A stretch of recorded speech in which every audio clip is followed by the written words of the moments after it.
Before we begin, I want to give a big shout out to my top tier patron, Daoist Soulweaver. You are a legend. If you want to check out my Patreon, the link will be in the description below. Now let's start the video. With the advent of Sonic Frontiers being released and me having ample time to do 3 full playthroughs of the game, I figured that now was finally the time to rank all of the mainline Sonic games. And yes, I said mainline, so no spin-offs are gonna be on this list. Sorry to all you fans of Sonic Schoolhouse out there. Now, I know there's a little bit of confusion as to what constitutes a mainline game, but the way I see it is that it's a game that has a canonical story with gameplay that falls into the typical categories of Sonic gameplay, those usually being classic, adventure, or boost. As such, games like Black Knight and Secret Rings won't be appearing on this list, even though I would love an excuse to talk about Black Knight once again. Also, I know I shouldn't need to state this, but this is the internet, so I just have to say, everything in this video is my opinion. But I do invite you to rank the games for yourself in the comments. I think that would be pretty fun. But without further ado, let's rank every mainline Sonic game.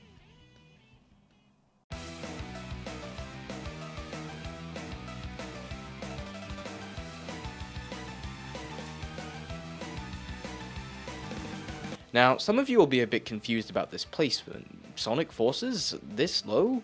Strange, considering that this is the game where the community pretty much collectively went, it's alright. But no, this for me is the game that represents the very worst of 3D and modern Sonic, and collects it all into a neat little bundle that I really can't stand. This game is just fucking awful. I remember when I was excited during the build-up of this game. They really marketed this as them sort of going back to the 2000s style of Sonic with a darker setting and a more serious tone, but they just fucked it.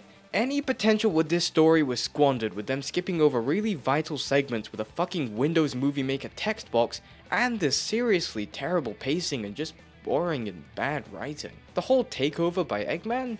Never explained, never shown. The formation and growth of the Resistance? Never explained, never shown. The very idea of a story where Eggman actually wins is a good one, but the writers never capitalize on that idea. The environments all look the same before and after. Where's all the Eggman paraphernalia that would be all over the place? Where's the statues? Why doesn't this place just look like a hellhole? You had the perfect opportunity to, instead of just redoing Green Hill and Chemical Plant again, to show really fucked up versions of these. Well, at least Green Hill at least, maybe show it on fire, just something.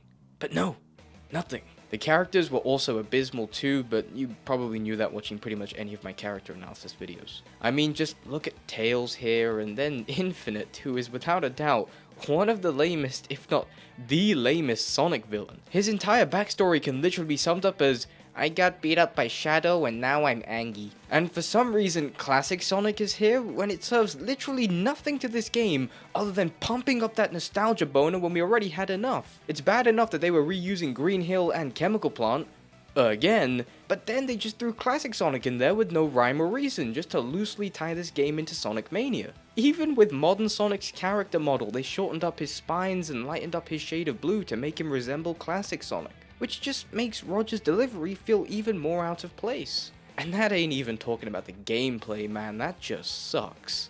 All the characters control terribly, especially modern Sonic and the Avatar, and instead of fixing the controls, the team decided to automate these levels so much that you barely have to play the game. One of the worst things you can do in a platformer is take control away from the player, and that's pretty much all this game does. This is the one boost game, while I will agree that boost to win is a genuine issue. The levels themselves are way too simplistic and have way too much focus on 2D, which isn't too great with modern Sonic's controls. Plus, the levels are far too short, capping off with an average length of 1.5 minutes each. So just when a level is starting to feel like it's going somewhere, it just ends abruptly, leaving stages feeling incomplete and empty. Even the soundtrack is a little hit and miss for me. While I love the main theme, Infinite's theme, and a handful of modern Sonic's tracks, it gets a bit iffy with Classic Sonic and the Avatar. Classic Sonic's isn't awful and can sometimes be a bit catchy, but compare it to his tracks from Generations and then there's just no contest. And I'm sorry to say this, but I ain't really a fan of the Avatar's music. It's just not my type of music, but I can understand why there are people out there who do enjoy it.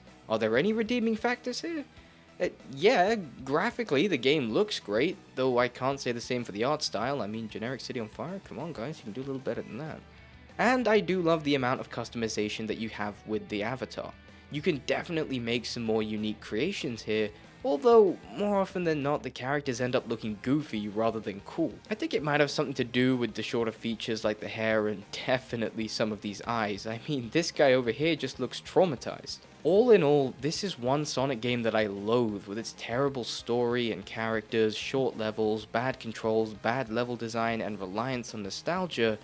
It isn't something that I ever really want to go back to. But before we continue on with this ranking, I have a big announcement. Ladies and gentlemen, did you know Sonic was created in Japan? You did? Do you know what else is Japanese? Japan! Well, I guess that kind of checks out.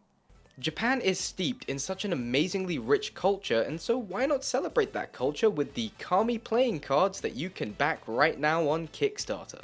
This is a project that I am so excited for, as I've been working directly with the team behind this, and these decks are genuinely incredible. The cards are based on the gods and goddesses of Japanese Shintoism that have been researched by a Japanese team in order to be fully culturally approved. Each deck has 56 custom card designs made with Japanese black core stocks, R3 rounded corners, metallic ink, linen embossing, and use a high quality varnish, all printed through Kickstarter.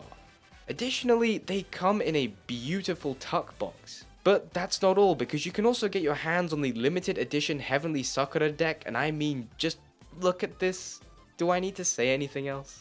There are so many unique tiers here that you can back, from getting the deck alone to getting multiple decks with collector boxes and even a paperback book based on the mythology featured within these decks. And most importantly, this ships worldwide. There is already over £7,000 pledged, and you can help us reach the pledge goal by heading into the description and going over to the Kickstarter page. Even the smallest pledges will truly help. But hurry, because 2 tiers are already sold out, and the last day to back this project is March 31st. And the success of this project can help lead into opening other projects and potentially working with some bigger franchises out there. Like, maybe a certain blue hedgehog. Anyways, thank you all for listening, and let's get back to ranking those games.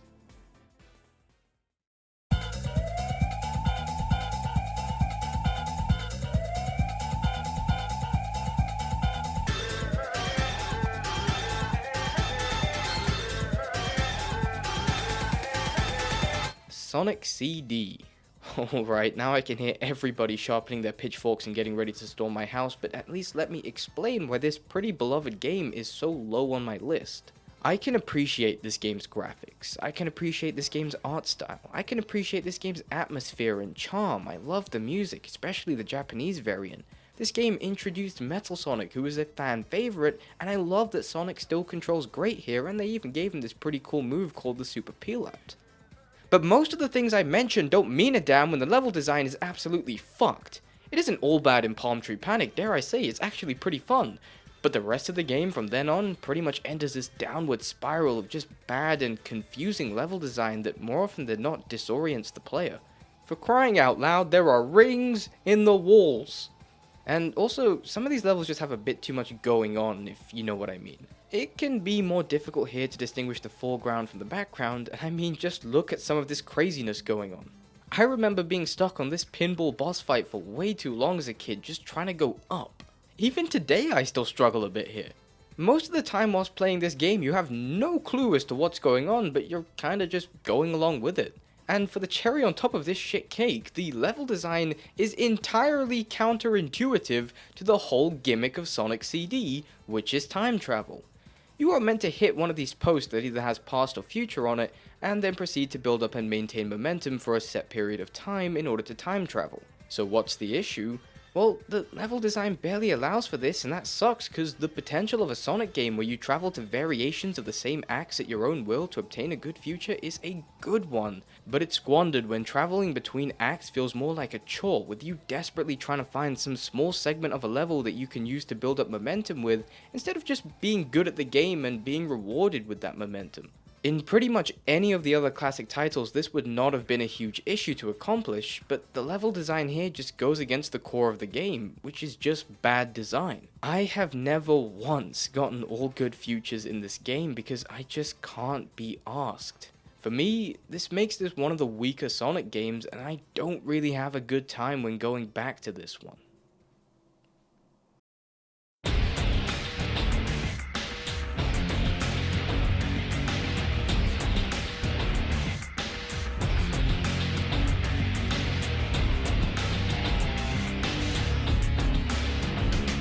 Shadow the Hedgehog. God, do I have a weird relationship with this game. I loved it as a kid, but honestly began to almost resent it as I grew older, and now I'm at a point where I don't quite hate it, but I really don't love it at all either. This game is the product of what happens when you listen to the fans just a little too much. I mean, people sending in letters about Sonic characters using a gun? Why? And some executive looked at all these letters and went, yeah, this makes sense. I will never forget the intro of this game with Shadow cocking a fucking gun. It still blows my mind that it even happened. But the concept isn't even the largest issue. You see, Shadow did this amazing thing called going through a character arc when it came to Adventure 2 and Heroes, and this game basically deletes all of that to have him essentially undergo the same arcs that he did to end up in the same place, albeit with him knowing his past again. I don't really mind the additions to his story too much with the likes of Gerald and Black Doom, but was that something that really needed expanding? Besides, they never really explain who Black Doom is or where he comes from. It's just Shadow brooding one day and then, oh shit, aliens. But this game really messes up Shadow's character a lot of the time, mischaracterizing him as the famed Edgy the Hedgy rather than his true character, and that is what I think led to his serious downfall in the 2010s. It does do a bit of justice to his character at times, but it's too few and far between for me. This game has 10 endings that you can get. 10! Which is an interesting concept to explore Shadow's character, but it doesn't mean a damn when there's a lost story segment that basically routes Shadow's character back to what it was before this game, so the whole play it your way thing is basically bullshit because every playthrough leads to a non-canon ending that is wholly unsatisfying. Unless for some reason you like wasting your time. Some of these levels can be enjoyable, and I do like a handful of the level themes, although some do look pretty damn boring, but they can become stale with how you have to replay them, and in some cases, replay them whilst going through some extremely boring missions like killing a ridiculous amount of enemies or soldiers. To unlock the true ending of this game, you will have to replay the first level, Westopolis, a minimum of 10 times! 10! This makes the whole choose your own adventure gimmick pointless and tedious. It would have been way better if there was just a single, concisely written story that isn't full of plot holes and inconsistencies. The gunplay, oddly enough, is the one consistently decent thing with this game. All the weapons work fine and are actually a good way of shredding down the enemy's health if you don't feel like homing attacking them. The control though, that's where it starts to go downhill a bit. Shadow moves as though he has perpetual butter under his shoes, with him slipping and sliding all over the place, and unlike Sonic Heroes, I have never gotten used to this, and constantly find myself slowly moving through these levels just to avoid running off the edge. Ultimately, I do see what Sonic Team were going for here, but I think it could have just been executed way better. You could still have fun with the actual gameplay, but that's more so if you choose to just focus on a single pathway and then watch the last story on YouTube or something. Much like Sonic CD, this game for me just feels more frustrating than fun. But beneath everything was the potential for something great. I've said it before and I'll say it again, but Shadow is my favorite character, and this is not how he should have been treated.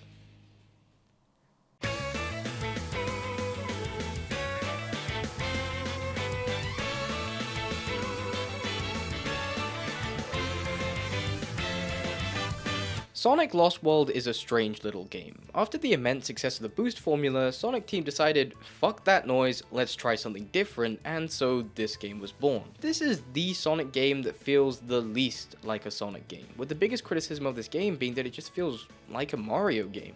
And on that note, I wholly agree. I mean, just look at this level layout: grassy world, desert world, ice world, lava world. It just doesn't feel very Sonic. But I'm not just gonna hate this game because of that. If you can look past this game having a more vanilla feel and that, Sonic was essentially created as the antithesis to the more generic Mario, then I don't think that this game is that bad. Sonic's biggest change here is his controls with the new parkour system, which allows you to do stuff like scaling walls and running along them, as well as bringing back the double jump and a run button?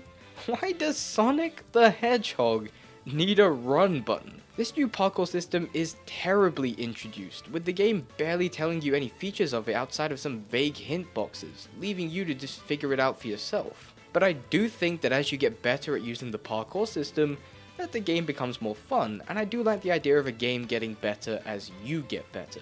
But that does unfortunately mean that the first impressions of this game are probably not too great. The level design also feels a lot more, well, Mario-like. There is definitely a slower pace here, but it's not too bad. In fact, the 3D levels that focus on the platforming are some of the highlights of this game. But notice how I said focus on the platforming, because this game will have you forced into a number of gimmicks in these levels that you really didn't ask for or enjoy. Why some of these weren't just optional or straight up removed, I have no idea, but it does really fuck with the pacing of the game. It just feels like Sonic Team were doing a bunch of experimenting here, which unfortunately was to the game's detriment. And the Wisps are here, for some reason. Why? They add nothing to this game other than just being another gimmick. But the biggest offender with this game is the story and the characters. My god, it's awful. The story is extremely simplistic with barely any world building or, sense.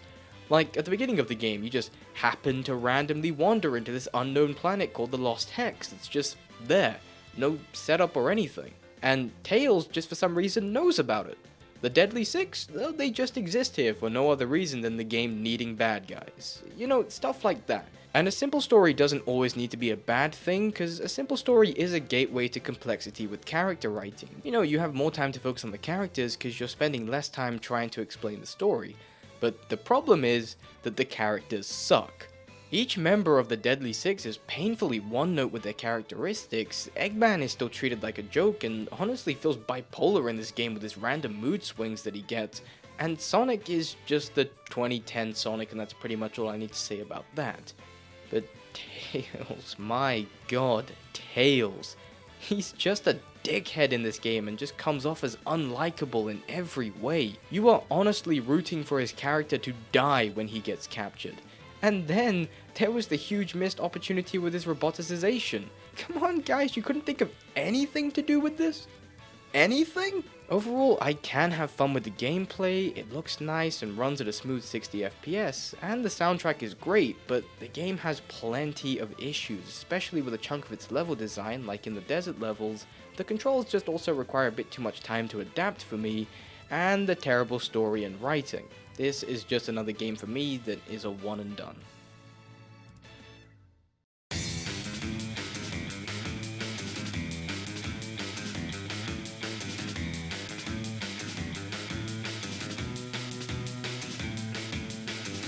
Sonic Colors, the game that kickstarted the infamous 2010s era of the blue blur. Sonic Colors is a game that I actually like. In fact, I have an entire review of this game that you can go and watch right now. I did used to love this game, but that love has somewhat dissipated upon multiple revisits. Graphically, this game is stunning, and the fact that Sega got this running on a Wii at a consistent frame rate is astonishing. The soundtrack is also brilliant, especially that final boss theme, and the vibe and atmosphere of this game is just on a different level for a Sonic game. I don't know what it is about this game's atmosphere, but it just makes you feel all good inside and makes you want to run around and explore these levels. But then there's the levels. Now this is a 2D Sonic game, and I will not have anybody say otherwise. About 85% of this game is 2D platforming, with the rest being 3D, but barely any of that 3D is actual platforming akin to, say, Sonic Unleashed, but more so an automated segment or a long-winded transition sequence between 2D segments. I have no idea why they shied away from the 3D so much, but at least the 2D can be fun. The level design here is nowhere near as bad as some of the previous games on this list, but it can be pace-breaking at times, especially when there are loads of switches and laser gates involved. It gets really noticeable in levels like Starlight Carnival, where you have this gorgeous looking outside area, but then for most of the world you're stuck on the inside of these ships doing pretty simplistic platforming. Why would you not capitalize on any of this? Topping it off though is that this game suffers from the level length issue that I brought up with Sonic Forces, with some of the levels being less than 50 seconds. I think it would have worked a lot better if each world had 2 or 3 longer acts with a greater emphasis on the 3D platforming. And then there's the story and characters which are dog shit with some of the worst jokes to ever be written, but you already knew that. Overall, just a really solid game that's still pretty fun to play.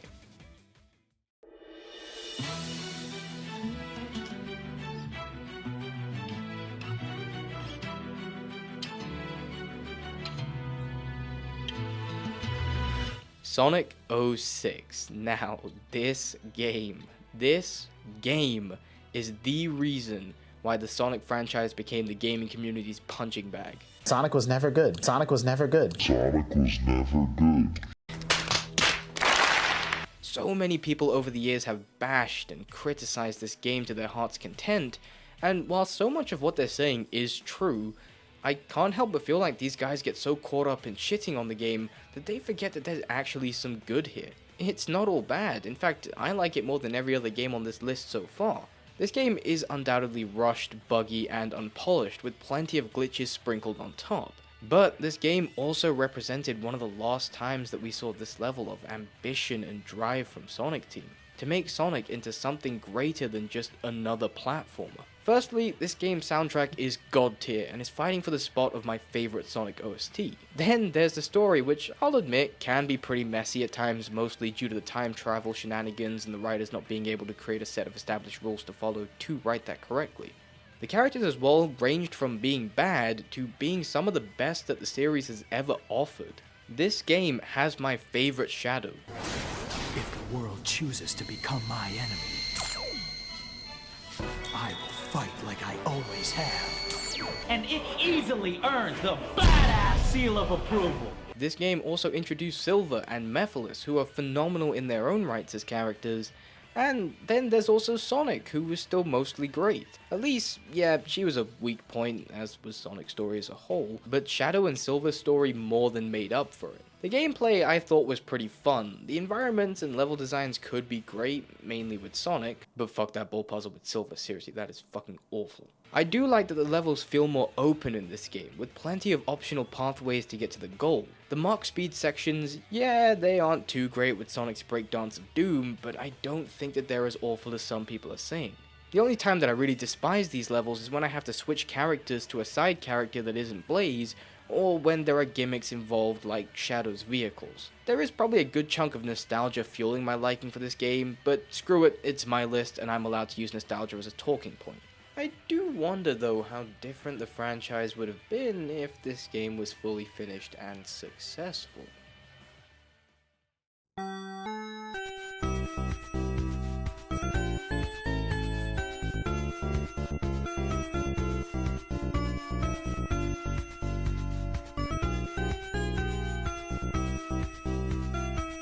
Sonic the Hedgehog 1 on the Mega Drive was the first video game I ever played, or at least the first video game I definitely remember playing, and as such, it holds some sentimental value for me. And like Sonic Colors, I do have a full review of this game that you can go and check out. It ain't my finest work by any means, but the points I made back then still stand. I love this game, but it isn't without its flaws. Sonic controls great, the game looks great, the music is great, but the level design can be average or just outright bad. Green Hill Zone and Starlight Zone are the best stages in the game, hands down, with their great pacing and momentum-based platforming. I've always had a great time with those, and I also do get a kick out of Spring Yard Zone. I used to despise Marble Zone when I was a kid, especially since it came right after Green Hill, but then of all people, my mum actually showed me where all these hidden secrets and one-ups were, and so that helped with my liking of the level. And over time, I've grown to be more patient with the level, and now I can get through it with relative ease. Fuck Labyrinth Zone though, that's awful. The special stages as well are pretty bad and also seizure inducing, but I really do still love this game. Flaws and all, I will continue to revisit this for the foreseeable future.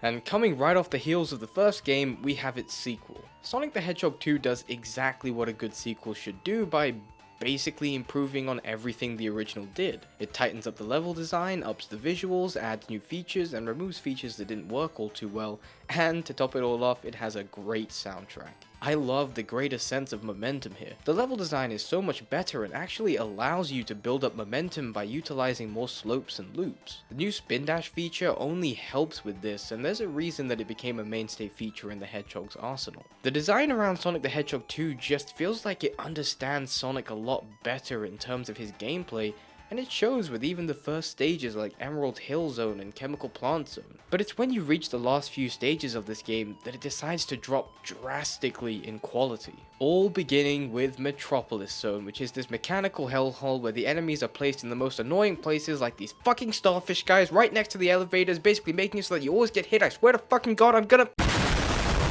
And it's 3 acts long instead of 2, making you have to suffer more of this shit. And then after this, there's Sky Chase and Winged Fortress Zone, which honestly aren't all that fun. They're not horrible, but they're not anything that I really want to play again.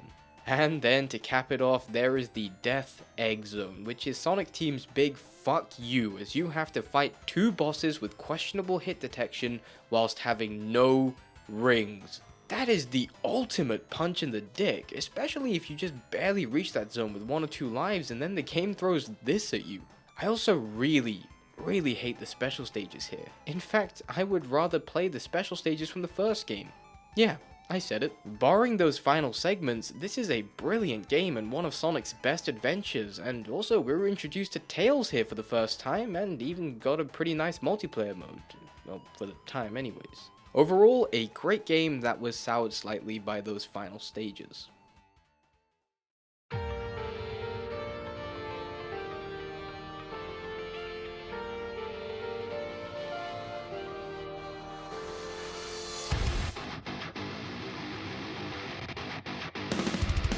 Sonic Frontiers, the most recent entry in the series and thankfully a good one.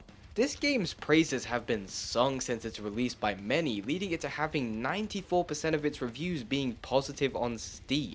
I called it all the way back in my New Era of Sonic video, but getting Ian Flynn to write for this game was definitely the correct move, as this game not only has a brilliant story, but some truly phenomenal character writing. To the point of even calling out some of the poor writing decisions of the past through its dialogue. Whenever there's a crisis, I'm either running away or standing on the sidelines. You're always rescuing me when all I do is follow you around.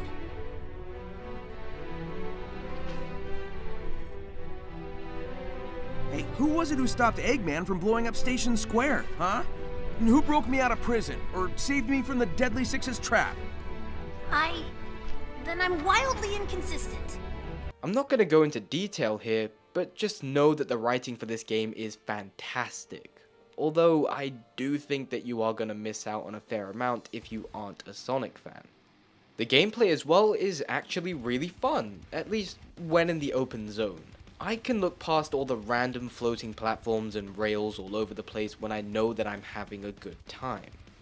And just running around these maps, collecting plenty of items and platforming the day away was definitely really fun. At least when I wasn't forced into the 2D sections anyways. They just break the pace and lock your camera, forcing you to go through them in order to leave and just keep running around. And speaking of running, I really like how Sonic controls here. This is definitely the most control we've had over him in a boost-styled game, even if his mid-air control can still be a little stiff. And there is plenty of customization available here to suit Sonic's controls to your needs. The combat as well is something that I found to be quite enjoyable, if a little repetitive due to the very tiny skill tree that you get. But chaining together the combos and using unique forms of attacking did feel nice, especially when compared to using just the homing attack. The enemies as well were far more unique when compared to your average Sonic bad guys, with many requiring unique methods to be used in order to beat them. Mainly the Guardians, which typically had you waiting for an opening before unleashing everything you had at them. But then beyond that, there are the Titan boss fights, which are hands down the best supersonic fights in the entire franchise. My jaw hit the fucking floor the moment Undefeatable started playing, and my god, the fight with the Knight was so fucking anime, I loved it. The game's soundtrack as well is amazing, although I can't say that I'm the biggest fan of the EDM style of music that played during the cyberspace levels. It's just not my kind of music, but again, kind of like Forces, I can understand why there are loads of people who do enjoy this. And speaking of the cyberspace levels, they were the game's biggest downfall. Everything from the reused level design that doesn't really suit this control scheme, to the extremely short level lengths, to the repeated aesthetics. This game only has 4 cyberspace aesthetics, which is a motorway look, sky sanctuary, again, chemical plant, again, and fucking green hill zone, again. Jesus fucking Christ, could they not do anything original for these? Or at the very least use more than 4 aesthetics? There were a few levels that were fun, but the rest were either just mediocre or plain bad. Another big negative here is the technical limitations, most likely due to this being developed for the Switch. Look, I like the Switch, but when you can literally see the world popping in around you, I think that there's an issue here. And it's the exact same issue no matter what platform you play on, leading me to believe that this was developed for the Switch first and then just ported over to other platforms. And I also have to say that that final boss was pretty disappointing, even with my love of top-down shooters. It just felt very anticlimactic for what was going on with the story, and especially with all the amazing supersonic boss fights that came before, it just felt like a bit of a sour note to finish the gameplay with. I know that there's plenty here that I haven't really talked about, but I will go much deeper in my full review of the game. But ultimately, this was a great game that really showed us a level of passion and care from Sonic Team that we haven't seen for quite some time. I can't tell you how happy I am with this game, and it honestly felt like the nostalgic love letter to anybody who grew up with the dark age of Sonic, like myself. And you can fish with big. 10 out of 10, 10 out of 10, 100 out of 100, best game, best game. There is a lot to be improved here, but this is an excellent foundation to build off of for any future titles. Hopefully, it just gets better from here on out. And with the upcoming free DLC, see EA, you can do things for free, it looks like we are getting a step closer to that one-way dream.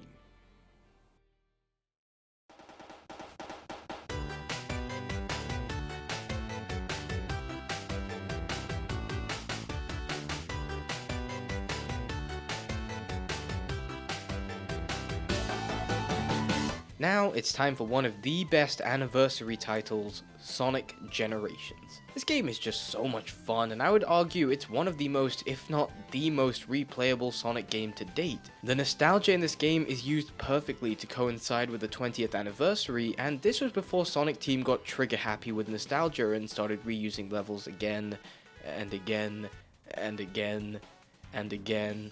And again. Sonic Generations has you going through old stages that have been revamped and remade with 2 acts, one for modern Sonic and one for classic. This does make it one of the shorter games, but this is more of a case of quality over quantity, unlike Sonic Forces. Each level here is so much fun to play with either Sonic, but I do personally prefer modern Sonic. I just have more fun playing his stages. The level design in this game is top notch, especially in the modern levels. There are so many alternate pathways and hidden secrets all over the place, rewarding curiosity, but also quick thinking and high speed reaction based gameplay. I love that you can unlock Super Sonic, even though he is broken in this game, and that the red rings actually do something worthwhile by unlocking art and music. But then, that music can be played over a stage's normal music, so that you could create your own atmosphere with the game and the levels. That is cool. There's also a bunch of extra missions which are pretty solid for the most part, but then there are the bosses. They're all great and fun, except for the final boss in the game, which is just terrible. Oh, and the story and characters suck, but hey, it was the 2010s era, that was pretty much expected. Besides, there's barely a story here anyways. To add to the replayability, the modding scene for this game is insane, so you can play tons of fan levels or even imported ones with the likes of the Unleashed project. This game is so much fun, and even though it is ridiculously easy, I always find myself returning to this one.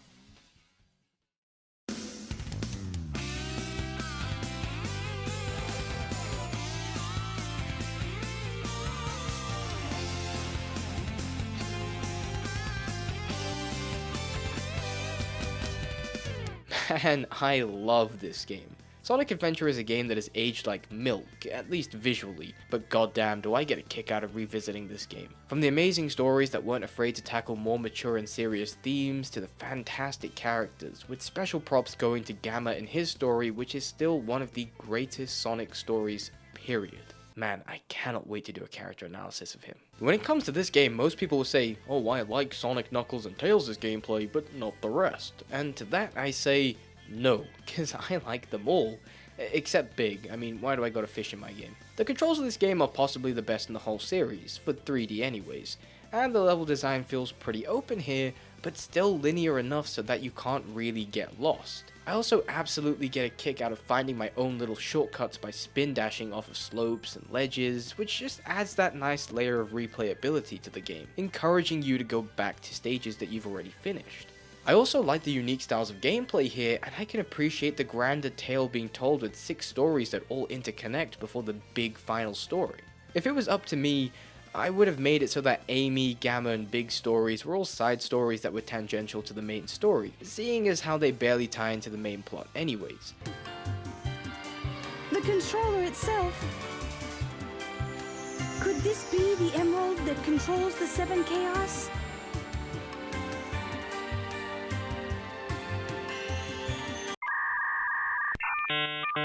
I just think that their stories, mainly Amy and Gamma, work better separately to the main game. Even the hub worlds are something that I like, with them carrying their own charm thanks to their design, locations, and NPCs that all have their own little stories, making the world feel alive. I know where the train station is, I know where Tails' workshop is, I know where the casino is, I know where the Chow Garden is, and that's the kind of stuff that you can't really say for something like 06's hub worlds. And yes, there are problems with the game, but most of them are minor enough to be overlooked. There is a reason why people worldwide are clawing for a remake of this game, but even with the game's issues, this is still a great time for me.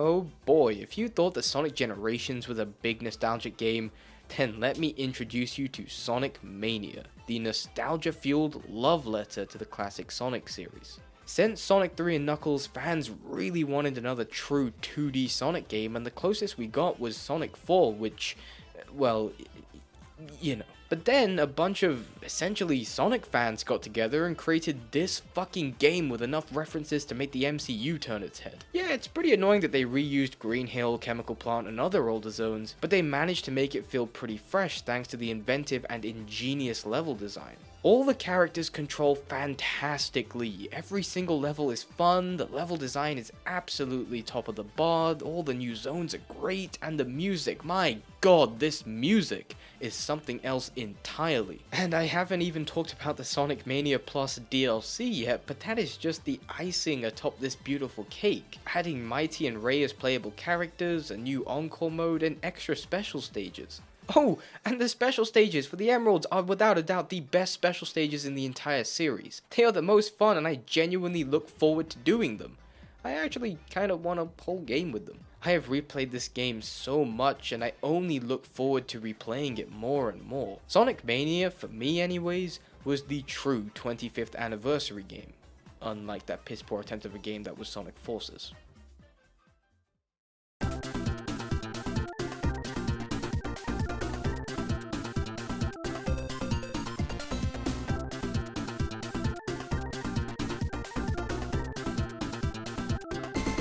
Where do I even begin talking about Sonic 3 and Knuckles?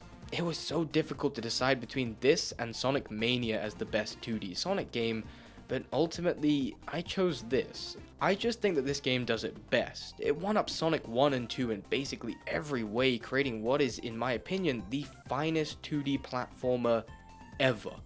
It has amazing level design with tons of exploration, it has awesome music, adds some new features like the elemental shields, and introduces us to Knuckles with one of the best stories in the franchise. Yes, you heard me. One of the best stories is from a 90s platformer with no dialogue, proving that show don't tell is effective. I really love how Knuckles was handled here, from misconstruing him as another Robotnik lackey, to finding out his truth that he just wants to protect the Master Emerald and that he was tricked by Robotnik. This game makes you care for the character so much that you want to work together, and it's so satisfying to see their team up after the betrayal. And on top of that, Knuckles is just a badass. I mean, he literally uppercuts you out of your super form and then mugs your emeralds because he can. The stage aesthetics as well are so good and are pretty much always changing between acts so that the game has no chance of being visually boring. Oh, Angel Island, this is a lovely green junk and it's on fire now. It's stuff like this which makes this game stand above the rest. And we got blue spheres introduced here, which I will take any day over the previous 2 special stages. And to cap it all off, we don't just get Supersonic in this game, but we get Hypersonic, which takes the godlike Supersonic and somehow enhances it further, and man, I want to see this transformation come back so badly. And even Tails and Knuckles get transformations too, that's just so cool. All of this combined is what makes this the best 2D Sonic game and just one of the best games ever made.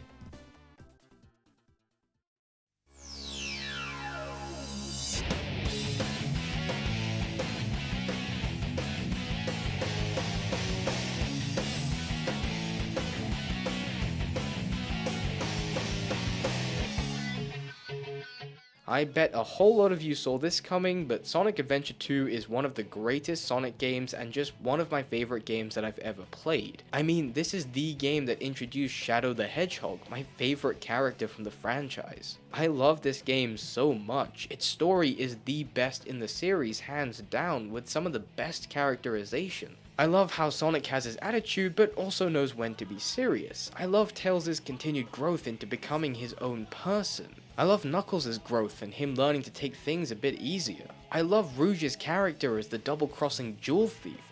I love Shadow's character and his tragic story, and this game is absolutely where Robotnik peaks, and in a lot of cutscenes just straight up steals the show. The game itself, though, is more streamlined, with it only having 3 gameplay styles compared to Adventure 1.6, and it does remove the hub world for a better flow between stages. Well, kind of, but I'll get back to that in just a second. Sonic and Shadow stages are the highlights and I cannot stop replaying them. I also enjoy the mech stages a lot, even though most people say that they are the weak parts of the game, and I also really like the treasure hunting with Rouge and Knuckles.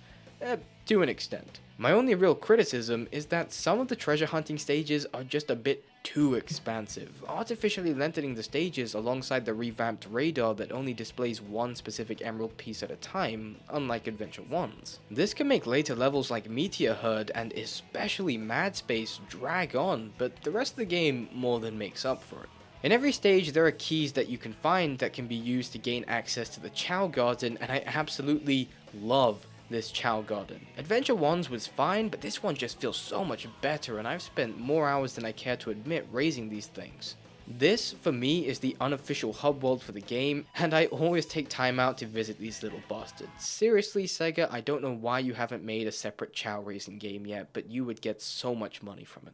The music as well is too phenomenal, and I love that each character, alongside getting their own themes, got their own styles of music playing in their levels to really bring some personality to their stages. For example, Knuckles has rap playing, Sonic has these more rock style songs, and Rouge has smooth jazz playing in her levels.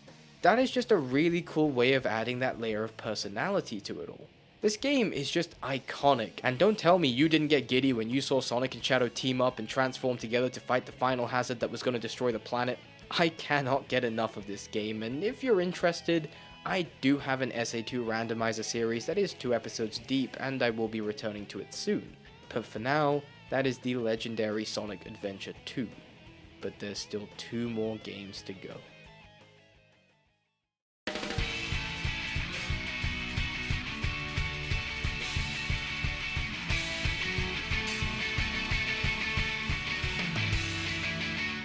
Okay, time for a bit of a controversial one here, but Sonic Unleashed is too fucking good.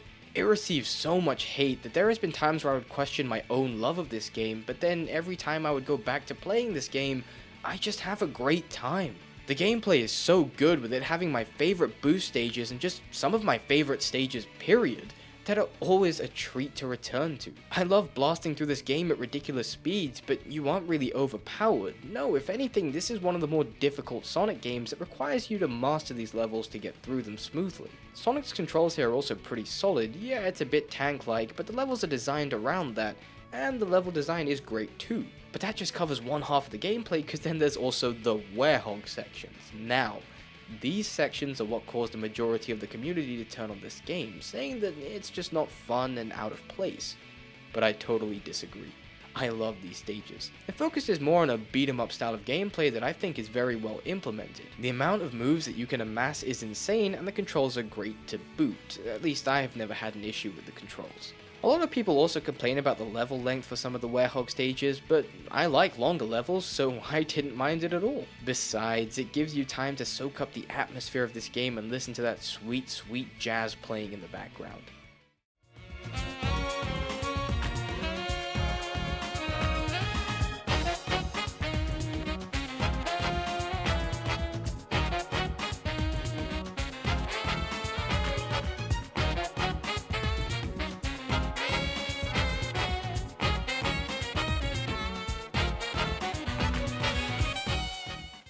This is, without a doubt, the Sonic game with the most charm. I love the world building in this game, it feels so fleshed out. Taking notes from Adventure 1, each hub world is nice and small, but extremely memorable thanks to the locations and NPCs. And each NPC feels truly unique, and some of them you can just meet in quest lines like the businessman who travels around the world. And don't forget about the hot dog vendors who give you extra missions to play. And then there are little shops in this game that sell items that relate to the areas of the world that you're in, because each area of this game is loosely based off of an area from real life. Like how Apatos is inspired by Greece, and Chunan is obviously inspired by China. And the music best represents this, with each track using some of the instruments from the regions that they're based off of. And this is the other soundtrack that fights Adventure 2 and 06 for my #1 spot. It is so good. The orchestral pieces are amazing, and that final boss theme, I could listen to it all day. And on top of this, the game just looks beautiful, especially those pre-rendered cutscenes. It's still one of the best looking Sonic games, to the point where it does unfortunately lag so often because of how ahead of its time this game was. I mean, it took the power of the Xbox Series S and X to be able to run this game at a consistent 60 FPS. And this game has such a focused art style, and I love the way that it all blends together, kind of giving off Pixar vibes. It doesn't feel as disconnected as the 06 art style, for instance. Plus, the story is pretty damn good. Yeah, it has more of a comedic tone, but it's balanced pretty nicely with the more serious tones, and unlike the 2010s, the comedy here can actually be funny at times. The characters are also pretty much on point, with some minor exceptions, and the new characters are pretty likable and interesting. I do think that Robotnik was a little bit too jokey here, but even then he still has his great moments, like in the first cutscene and during the Egg Dragoon boss fight. The effort put into this game even leaks into these cutscenes, with just how many extra animations there are and how alive these characters feel without the need of any dialogue. You don't do that kind of stuff if you're just in it for a quick cash grab.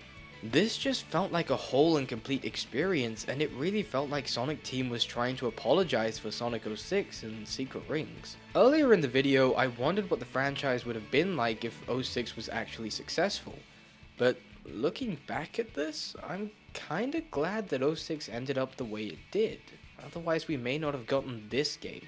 This is a game that is cemented in my memory, and that I'm gonna keep going back to it over and over and over again. And if nostalgia was removed from the picture, this would be my favorite Sonic game. But there is still one more.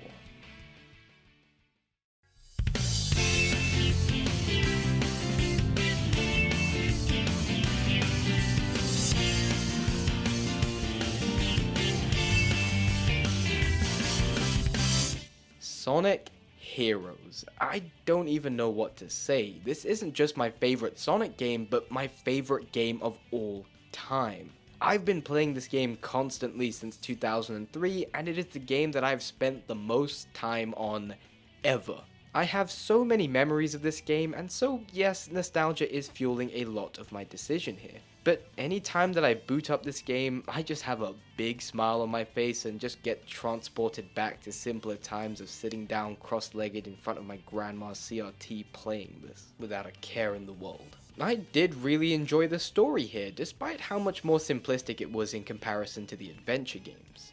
I also love most of the characters here, even if there were a couple of characters that weren't done the justice that they should have gotten.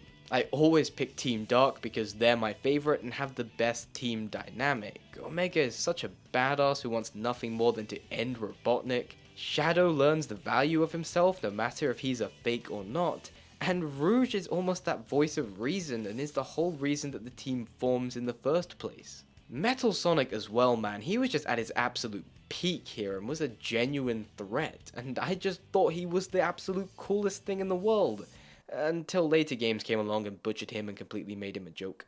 I even love all of the levels, even some of the more linear ones. I still have a great time playing them.